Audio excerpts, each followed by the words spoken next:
Hello friends, today I am going to share with you a small observation from my English learning journey. Since I started practicing English speaking, I have noticed that people often use a combination of two tenses in their daily conversations. Present simple tense together with future simple tense. So, today I am going to give you small example sentences.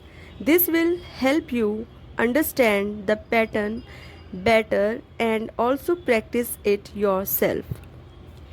If it rains, I will stay at home. If you study, you will pass. If he calls, I will answer. When she comes, I will tell her. When the movie starts, we will watch it. If you go to the temple, you will get prasad. If you do yoga, you will get peace. So, this is my request to all beginners who are just starting to learn and who are joining me.